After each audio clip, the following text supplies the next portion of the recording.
Capítulo 18. Evocadora de los sueños. La excitación flotaba una mañana en el aire cuando el pequeño grupo formó el círculo habitual de cara al este.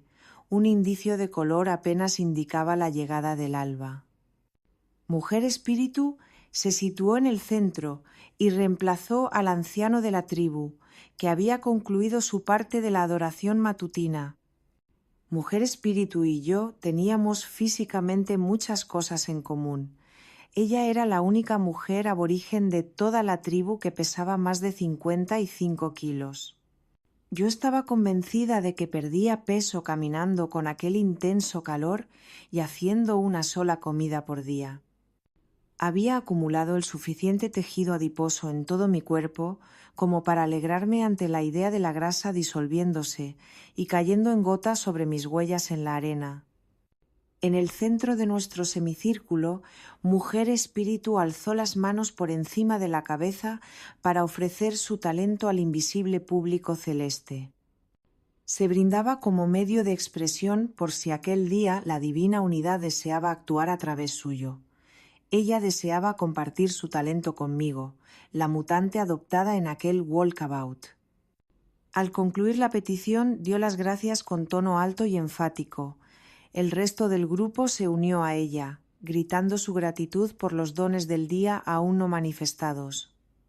Según me dijeron, normalmente todo esto se hacía en silencio, gracias a su perfecta comunicación mental, pero lo habían realizado respetando mis limitaciones porque yo era novata todavía en recibir la telepatía mental y además era su huésped. Ese día caminamos hasta bien entrada la tarde. A lo largo de nuestra ruta habíamos encontrado muy poca vegetación. No obstante, para mí era un alivio que no hubiera agujas de Spinifex mortificándome las plantas de los pies. El silencio se rompió al atardecer cuando alguien avistó un bosquecillo de árboles enanos. Eran unas plantas de extraño aspecto, con un tronco de árbol que se extendía por la parte superior como un arbusto gigante. Eso era lo que Mujer Espíritu había pedido y esperaba. La noche anterior, sentados alrededor de la hoguera, ella y 3 más habían cogido sendas pieles curtidas y las habían cosido para darles forma redondeada. Al día siguiente cargaban con ellas. Yo no pregunté el motivo. Sabía que me lo dirían en su momento. Mujer Espíritu me cogió la mano, me llevó hasta los árboles y señaló algo. Yo miré y no vi nada. Su excitación me indujo a mirar de nuevo. Entonces descubrí una gran telaraña. Su dibujo era grueso, complejo y reluciente, con cientos de hilos entretejidos. Al parecer había otras iguales en varios árboles. Ella dijo algo a Auta, quien me conminó a elegir una. Yo no sabía qué debía buscar, pero había aprendido que los aborígenes elegían por intuición. Señalé una Mujer Espíritu, sacó entonces un aceite aromático de la bolsa que llevaba atada a la cintura y untó toda la superficie redonda de la piel curtida en forma de pandero. Quitó todas las hojas que quedaban lejos del objeto de su interés y luego, colocando la superficie untada de aceite tras la telaraña, con un rápido movimiento hacia adelante, la sacó entera y expertamente enmarcada sobre la piel. Yo me quedé mirando mientras los demás se acercaban, elegían una telaraña y cada una de las mujeres repetía la misma operación con una de las pieles redondeadas. Mientras nos entreteníamos con este juego, los demás miembros de la tribu se habían ocupado de encender fuego y encontrar comida para la cena. Esta consistió en varias de las enormes arañas de los árboles enanos, unas raíces y un nuevo tubérculo que no había comido hasta entonces y que se parecía al nabo. Después de comer nos reunimos en torno al fuego como cada noche. Mujer Espíritu me explicó su talento. Cada ser humano es único y a cada uno de nosotros se nos otorgan ciertas características que son excepcionalmente fuertes y que pueden llegar a convertirse en un talento. Su contribución a la sociedad era la de evocadora de los sueños. Todos soñamos, me dijo. A nadie le preocupa recordar sus sueños ni aprender de ellos, pero todos soñamos. Los sueños son la sombra de la realidad, explicó. Todo lo que existe, lo que ocurre aquí, se encuentra también en el mundo de los sueños. Todas las respuestas están allí. Las telarañas especiales se utilizan en una ceremonia de cánticos y danzas que sirven para solicitar la guía del universo a través de los sueños. Luego, Mujer Espíritu ayuda al soñador a comprender el mensaje. Tal como yo lo entendí, para ellos soñar significa niveles de conciencia. Hay un soñar ancestral cuando se remonta a la creación del mundo. Hay un soñar extracorpóreo como la meditación profunda, un soñar mientras se duerme, etc. La tribu utiliza a los evocadores de los sueños para pedirles consejo en cualquier situación. Creen que pueden hallar la respuesta en un sueño si necesitan ayuda para comprender una relación, una cuestión de salud o el propósito de una experiencia determinada. Los mutantes solo conocen un modo de soñar mientras duermen, pero los auténticos tienen conciencia de los sueños estando despiertos. Sin usar drogas para controlar la mente, utilizando tan solo técnicas de respiración y concentración, son capaces de actuar conscientemente en el mundo de los sueños. Recibí instrucciones de bailar con la evocadora de los sueños. Girar sobre uno mismo da un gran resultado. Plantas con firmeza la pregunta en tu mente y la formulas una y otra vez mientras das vueltas. El giro más efectivo, según la explicación de los aborígenes, es un ejercicio que aumenta los vórtices de energía en 7 puntos clave del cuerpo y que consiste en girar siempre hacia la derecha con los brazos extendidos a los lados. Me mareé pronto, así que me senté y me puse a reflexionar sobre el cambio operado en mi vida. Allí en el desierto, donde no había siquiera una persona por kilómetro cuadrado en un área 3 veces mayor que Texas, estaba representando el papel de derviche, levantando arena con los pies y haciendo que el aire que llegaba a mí, evocadora de los sueños, se ondulara infinitamente más allá de la vasta extensión abierta. La gente de la tribu no sueña de noche a menos que lo desee. Consideran que las horas en que se duerme son importantes para el descanso y recuperación del cuerpo. No es el momento indicado para dividir la energía en diversos proyectos. Ellos creen que la razón por la que los mutantes sueñan de noche es que en nuestra sociedad no se nos permite sonar de día, ni se acepta en modo alguno que alguien sueñe con los ojos abiertos. Finalmente llegó la hora de dormir. Alisé la arena y utilicé mi propio brazo como almohada. Me tendieron un pequeño recipiente con agua para que me bebiera la mitad en ese momento y el resto al despertar. Eso me ayudaría a recordar el sueño con detalle. Hice la pregunta que me resultaba más acuciante. ¿Qué voy a hacer? ¿Con la información que estoy recibiendo cuando termine este viaje? A la mañana siguiente, Mujer Espíritu me pidió a través de Auta que recordara mi sueño. Pensé que le sería imposible interpretar su significado porque no contenía nada que pareciera relacionado con Australia, pero aún así se lo conté. Me preguntó sobre todo qué sentía, qué emociones suscitaban los objetos y cosas que habían ocurrido en mi sueño. Fue asombroso el modo en que lo interpretó, siendo como era el estilo de vida civilizado con el que yo había soñado totalmente ajeno a ella.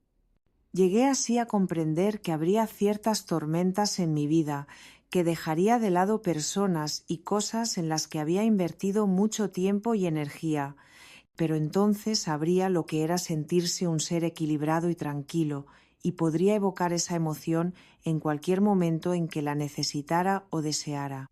Aprendí que podía vivir más de una vida y que había tenido ya la experiencia de una puerta que se cerraba. Aprendí que había llegado un momento en que ya no podía seguir con las mismas personas, lugares, valores y creencias que antes tenía. Para que mi alma madurara, había cerrado suavemente una puerta y entrado en un lugar nuevo, en una vida nueva que equivalía a un escalón espiritual más alto. Y lo que era más importante, no tenía que hacer nada con la información. Si sencillamente me limitaba a llevar a la práctica los principios que yo consideraba verdaderos, llegaría a influir en las vidas de quienes estuviera destinada a influir. las puertas se abrirían. Después de todo, no era mi mensaje, yo solo era la mensajera. Me pregunté si alguno de los que habían bailado con la evocadora de los sueños compartiría los suyos. Antes de que pudiera formular la pregunta, Auta me leyó el pensamiento y dijo: «Sí, Hacedor de herramientas desea hablar». Hacedor de herramientas era un hombre anciano que estaba especializado no solo en herramientas, sino también en pinceles, en utensilios de cocina, en casi todo.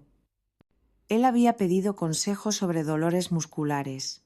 Su sueño trataba de una tortuga que, al salir reptando del Billabong, había descubierto que había perdido las patas de un lado de su cuerpo y que estaba coja. Después de que Mujer Espíritu hablara con él sobre el sueño, como había hecho antes conmigo, Hacedor de herramientas llegó a la conclusión de que había llegado el momento de enseñar su oficio a otro. Tiempo atrás le había encantado la responsabilidad de ser un maestro artesano, pero cada vez era menor el disfrute y mayor la presión que se infligía a sí mismo, así que se le había indicado la necesidad de un cambio.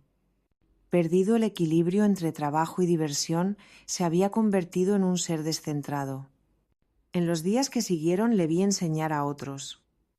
Cuando le pregunté por sus dolores y achaques, se ahondaron las arrugas de su rostro al sonreírme y me dijo: «Cuando el pensamiento se hizo flexible, las articulaciones se volvieron flexibles. No más dolor». Capítulo 19. Sorpresa durante la cena. Amigo de los grandes animales habló durante nuestra plegaria ritual de la mañana. Sus hermanos deseaban ser honrados. Todos se mostraron de acuerdo, no sabían nada de ellos desde hacía tiempo. En Australia no hay muchos animales grandes. No es como África, con sus elefantes, leones, jirafas y cebras. Yo sentí curiosidad por ver lo que nos deparaba el universo. Ese día caminamos a paso vivo. El calor parecía menos intenso y hasta es posible que estuviéramos a unos cuantos grados por debajo de los 40. Mujer que cura me untó la cara con una mezcla de un aceite de lagartos y plantas, poniendo especial cuidado en la parte superior de las orejas. No había contado las capas de piel caídas, pero sabía que habían sido varias. En realidad me preocupaba que acabara quedándome sin orejas, porque las quemaduras de sol no parecían tener fin. Mujer Espíritu acudió en mi ayuda.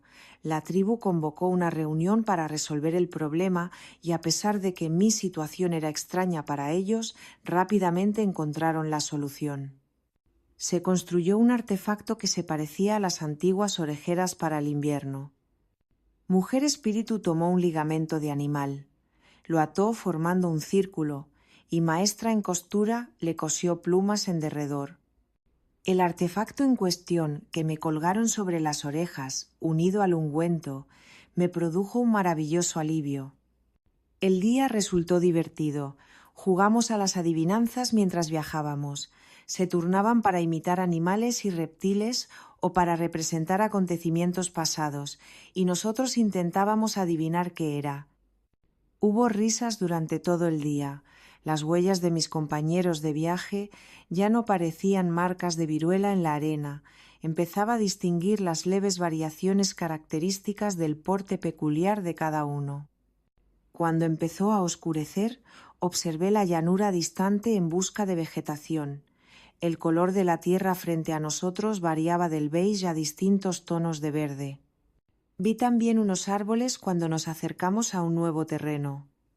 Para entonces no debía sorprenderme, ya que las cosas surgieran de la nada para los auténticos, pero su genuino entusiasmo al recibir cada uno de esos dones se había convertido en una parte de mi profundo yo. Allí estaban los grandes animales que deseaban cumplir el propósito de su existencia, 4 camellos salvajes. Tenían una única y alta joroba y no estaban en absoluto acicalados como los que yo había visto en el circo y en el zoológico. Los camellos no son animales autóctonos de Australia. Habían llegado como medio del transporte y al parecer algunos habían sobrevivido, aunque no así el grupo que los montaba. La tribu se detuvo. Partieron 6 exploradores por separado. 3 se acercaron desde el este y los otros 3 desde el oeste. Avanzaron sigilosamente y encorvados. Cada uno de ellos llevaba un bumerán, un dardo y un lanzadardos. Este consiste en un artefacto de madera que se utiliza para propulsar el dardo. La distancia que alcanza el dardo y la precisión se triplican cuando se suma el movimiento completo del brazo al golpe de muñeca. La manada de camellos se componía de un macho, 2 hembras adultas y una cría. Los penetrantes ojos de los cazadores vigilaban la manada. Más tarde me explicaron que se había decidido cazar la hembra más vieja. Los de la tribu usan los mismos métodos que su animal hermano, el dingo, para detectar las señales del animal más débil.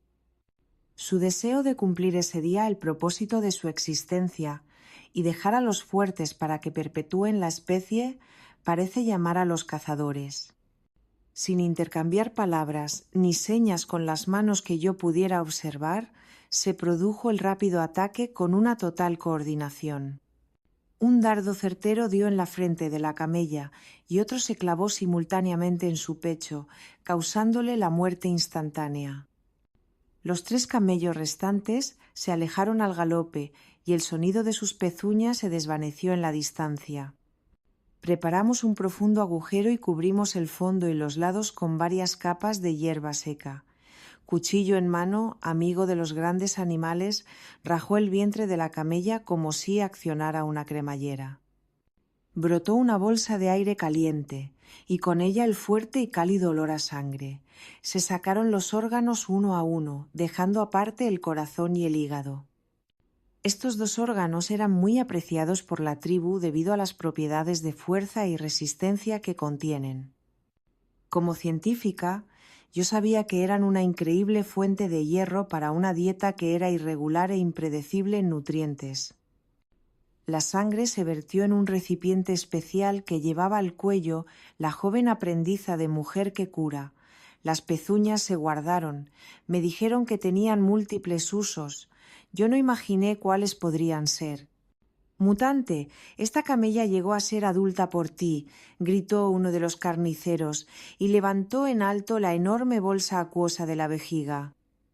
Mi adicción al agua era bien conocida por ellos, que esperaban encontrar una vejiga apropiada para hacer con ella un pellejo que yo habría de transportar. La habían encontrado. Era evidente que aquel terreno era uno de los lugares favoritos de los animales para apacentar como sugerían los montones de excrementos. Irónicamente, entonces yo había acabado por apreciar como un tesoro lo que unos meses antes era demasiado repugnante, incluso para hablar de ello. Aquel día recogí excrementos, agradecida por aquella maravillosa fuente de combustible. Nuestro alegre día terminó con más risas y bromas mientras debatían si llevaría la vejiga de camella atada alrededor de la cintura, colgada del cuello o a modo de mochila. Al día siguiente partimos con la piel de la camella extendida sobre las cabezas de varios miembros del grupo. Además de proporcionar sombra, servía para que la piel se secara y curtiera durante el camino. Le habían quitado toda la carne y tratado con tanino, que sacaban de la corteza de una planta. La camella nos proveyó de más carne de la que necesitábamos para la comida, así que el resto se cortó en tiras. Una parte no se había asado bien en la fogata y se llevaba ensartada en un palo. Varios de nosotros transportamos esas banderas por el desierto, carne de camello ondeando al viento, secándose y preservándose de manera natural. Extraño desfile, realmente. Capítulo 20.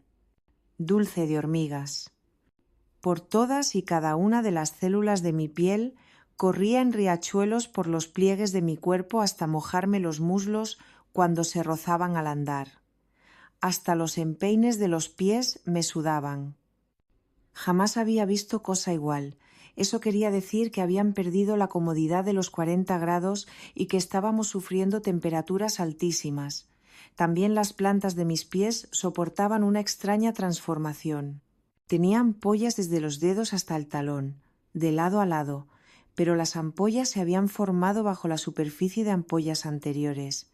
Los tenía como muertos. Mientras caminábamos, una mujer desapareció en el desierto y volvió poco después con una enorme hoja de un intenso verde, que tenía medio metro de ancho aproximadamente.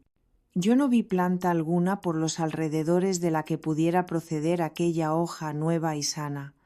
Todo lo que nos rodeaba era pardo, seco y quebradizo. Nadie preguntó de dónde la había sacado. La mujer se llamaba portadora de felicidad. Su talento en la vida consistía en organizar juegos. Esa noche iba a encargarse de las actividades participativas y dijo que jugaríamos al juego de la creación.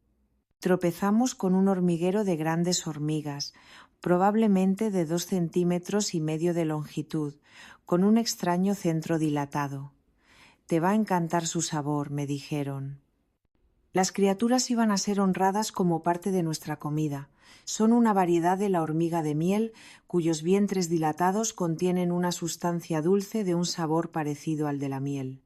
No llegan nunca a ser tan grandes como las que habitan en terrenos más próximos a una profusa vegetación, ni tienen un sabor tan dulce. Tampoco su miel es una sustancia pegajosa y densa, ni de un intenso color amarillo como la de las abejas. Más bien parece que hayan extraído la sustancia del calor incoloro y del viento de los contornos. Probablemente aquellas hormigas eran lo más parecido a una golosina que la tribu haya llegado a conocer. Extienden los brazos para que las hormigas trepen por ellos y luego se meten las manos en la boca para comérselas. Por su expresión, las hormigas tenían un sabor delicioso. Yo sabía que tarde o temprano iban a pensar que había llegado el momento de que las probara, así que decidí tomar la iniciativa. Cogí solo una y me la metí en la boca. El truco consistía en triturar el insecto con los dientes y disfrutar del dulzor, no tragárselo de golpe. Yo no conseguí hacer ninguna de las dos cosas. No pude tragarme aquellas patas que se retorcían alrededor de mi lengua, y además la hormiga se me subía por las encías. Más tarde, cuando ya habíamos encendido el fuego, mis compañeros enterraron las hormigas en las brasas cubiertas por hojas. Cuando estuvieron cocinadas, chupé la superficie de las hojas como si fuera una chocolatina derretida en el envoltorio. Para cualquiera que no hubiera comido nunca miel de azahar, probablemente serían un festín. Sin embargo, en la ciudad no tendrían demasiado éxito. Esa noche, Mujer de los Juegos partió la hoja en pedazos. No los contó en el sentido convencional que nosotros le damos a la palabra, pero utilizó su propio método para que todos recibiéramos nuestro trozo. Mientras ella trajinaba con la hoja, nosotros hacíamos música y cantábamos. Después empezó el juego. La primera pieza se depositó sobre la arena, mientras proseguían los cánticos. A esta le siguieron otras hasta que paró la música. Observamos entonces el dibujo formado como un rompecabezas. A medida que se colocaban más piezas sobre la arena, comprendí que las reglas permitían mover cualquier pieza si uno creía que la suya encajaba mejor en otro sitio. No había turnos específicos. En realidad se trataba de un juego colectivo sin afán competitivo. Pronto se completó la parte superior de la hoja, que recuperó su forma original. En ese momento nos felicitamos todos mutuamente, nos estrechamos las manos, nos abrazamos y nos pusimos a dar vueltas. Todos habían participado en el juego, que aún estaba a medias. Nos concentramos de nuevo en completar la tarea. Yo me acerqué al rompecabezas y coloqué mi pieza. Después me acerqué de nuevo, pero no distinguí cuál era la mía, así que volví y me senté. Outa me leyó el pensamiento y dijo: «No pasa nada. Solo parece que los trozos de hoja están separados, igual que las personas parecen separadas, pero todos somos uno. Por eso es el juego de la creación». Outa tradujo también las palabras de los demás. Ser uno no significa que todos seamos el mismo. Cada ser es único. No hay dos que ocupen el mismo lugar. De igual manera que la hoja necesita de todos los trozos para completarse, cada espíritu tiene su lugar especial. Las personas intentan a veces cambiar de lugar, pero al final cada cual regresa al que le corresponde. Algunos de nosotros buscamos un camino recto, mientras que a otros les gusta la monotonía de trazar círculos. Noté entonces que todos ellos me estaban mirando, y por mi mente cruzó la idea de levantarme y acercarme al dibujo. Cuando lo hice, solo quedaba un espacio vacío, y el trozo de hoja correspondiente se hallaba a unos centímetros, en el suelo. Al colocar la última pieza del rompecabezas, un grito de júbilo quebró el silencio y resonó en la inmensidad del espacio abierto que rodeaba nuestro pequeño grupo. A lo lejos, unos dingos alzaron los hocicos puntiagudos y aullaron al cielo de negro terciopelo salpicado por los destellos de los diamantes celestes. «Tú lo has acabado, y eso confirma tu derecho a este viaje», continuó Auta. «Nosotros recorremos un camino recto en la unidad. Los mutantes tienen muchas creencias. Ellos dicen que vuestras costumbres no son las mías, que vuestro Salvador no es mi Salvador, que vuestra eternidad no es la mía, pero la verdad es que toda la vida es una. Solo hay un juego, solo hay una raza y muchos tonos diferentes. Los mutantes discuten sobre el nombre de Dios, sobre qué edificio, qué día, qué ritual. ¿Vino Él a la Tierra? ¿Qué significan sus historias? La verdad es la verdad. Si hieres a alguien, te hieres a ti mismo. Si ayudas a alguien, te ayudas a ti mismo. La sangre y los huesos los encuentras en todos los hombres.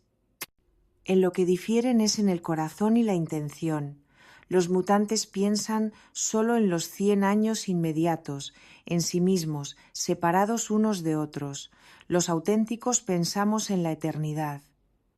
Todo es uno, nuestros antepasados, nuestros nietos, no nacidos, la vida toda en todas partes. Cuando concluyó el juego, uno de los hombres me preguntó si era cierto que algunas personas no llegaban a saber en toda su vida cuál era el talento que les había otorgado Dios. Tuve que admitir que algunos de mis pacientes estaban muy deprimidos y les parecía que la vida había pasado de largo por su puerta, pero que otros habían hecho su contribución. Sí, tuve que admitir, muchos mutantes no creían que tuvieran talento alguno y no pensaban en el propósito de la vida hasta que estaban moribundos. Grandes lágrimas afluyeron a los ojos del hombre, que meneó la cabeza para demostrar lo difícil que le resultaba creer que ocurriera semejante cosa. ¿Por qué los mutantes no comprenden que si mi canción hace feliz a una persona es un buen trabajo? Ayudas a una persona, buen trabajo. Además, solo se puede ayudar a una cada vez. Les pregunté si habían oído el nombre de Jesús. Desde luego me dijeron: los misioneros nos enseñaron que Jesús es el Hijo de Dios, nuestro hermano mayor, la divina unidad en forma humana. Es objeto de la mayor de las veneraciones. La unidad vino a la tierra hace muchos años para decirles a los mutantes cómo debían vivir, lo que ellos habían olvidado. Jesús no vino a la tribu de los auténticos. Hubiera podido hacerlo naturalmente. Nosotros estábamos aquí, pero no era nuestro mensaje. No se destinaba a nosotros porque nosotros no hemos olvidado. Nosotros ya vivíamos su verdad. Para nosotros prosiguieron: la unidad no es una cosa. Los mutantes parecen adictos a la forma, no aceptan nada invisible y sin forma. Para nosotros, Dios, Jesús, la unidad no es una esencia que rodea a las cosas o que está presente en su interior. Es todo. Según esta tribu, la vida y la vivencia se mueven, avanzan y cambian. Me hablaron del tiempo en que se vive y del tiempo en que no se vive. La gente no vive cuando está furiosa o deprimida, cuando se compadece de sí misma o está llena de temor. Respirar no es un factor determinante de la vida. Simplemente sirve para indicar a los demás qué cuerpo está listo para el funeral y cuál no. No todas las personas que respiran están vivas. Está muy bien poner a prueba las emociones negativas y comprobar qué se siente, pero desde luego no es prudente ahondar en ellas. Cuando el alma se halla en forma humana, la persona juega a ver qué se siente siendo feliz o desgraciado, celoso o agradecido, o cualquier otro sentimiento. pero se supone que ha de aprender de esa experiencia y, en último término, descubrir qué le produce placer y qué le produce dolor. A continuación, charlamos sobre juegos y deportes. Les conté que en Estados Unidos nos interesan mucho los acontecimientos deportivos y que de hecho les pagamos mucho más a los jugadores de baloncesto que a los maestros. Me ofrecí a mostrarles uno de nuestros juegos y sugerí que nos colocáramos todos en línea y que corriéramos lo más deprisa posible. El más rápido sería el ganador. Ellos me miraron atentamente con sus hermosos y grandes ojos y luego se miraron entre sí. Por fin alguien dijo: «Pero si gana una persona, todos los demás tendrán que perder. ¿Eso es divertido?» Los juegos son para divertirse. ¿Para qué someter a una persona a semejante experiencia y tratar de convencerla luego de que en realidad ha ganado? Esa costumbre es difícil de entender. ¿Funciona con tu gente? Yo me limité a sonreír y a negar con la cabeza. Había un árbol muerto cerca de allí. Con ayuda de los demás construimos un balancín, colocando una de las largas ramas sobre una roca alta. Fue muy divertido. Incluso los miembros más ancianos del grupo lo probaron. Me señalaron que hay ciertas cosas que uno no puede hacer solo, entre ellas usar ese juguete. Personas de 70, 80 y 90 años de edad liberaron al niño que llevaban dentro y se divirtieron con juegos en los que no había ganadores ni perdedores, sino diversión para todos. También les enseñé a saltar a la comba, para lo que utilicé varias tiras largas de tripas de animal atadas unas con otras. Intentamos dibujar un cuadro en la arena para jugar a la rayuela, pero estaba demasiado oscuro y el cuerpo nos pedía descanso. Lo aplazamos para otro día. Esa noche me tumbé de espaldas y contemplé un cielo increíblemente brillante. Ni siquiera una exposición de diamantes en el escaparate de negro terciopelo de una joyería hubiera resultado más impresionante. Ante aquel cielo, mi atención se sentía atraída como por un imán. Parecía que abría mi mente, porque comprendía que mis compañeros de viaje no envejecían como nosotros. Cierto es que sus cuerpos también acaban por desgastarse, pero es un proceso similar al de una vela que se extingue lenta y uniformemente. A ellos no se les estropea un órgano a los 20 y otro a los 40. Lo que en Estados Unidos llamamos estrés allí parecía una excusa para no hacer nada.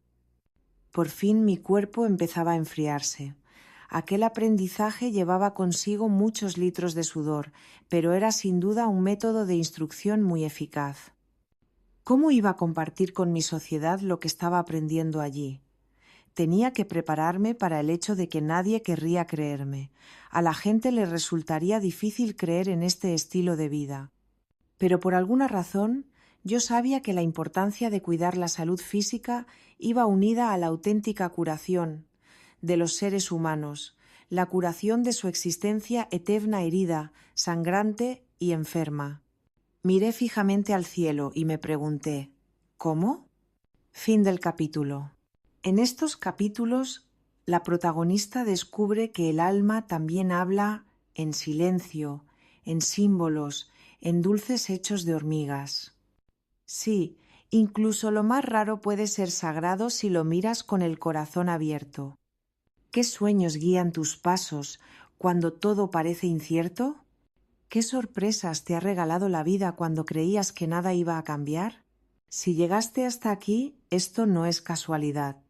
Significa que dentro de ti también hay un viajero, un buscador, una buscadora de verdades más allá de lo evidente. Dale like si algo te removió por dentro. Suscríbete si sientes que este viaje recién empieza para ti. Y sobre todo, cuéntame en los comentarios. ¿Has tenido un sueño que te marcó el rumbo? ¿Alguna vez una pequeña sorpresa cambió tu forma de ver la vida? ¿Te atreverías a probar lo impensable si eso te acercara a tu verdadero ser? Tu historia también puede despertar a alguien más. Gracias por caminar este desierto con nosotros. Aquí cada paso cuenta. Arsayan Nayasra.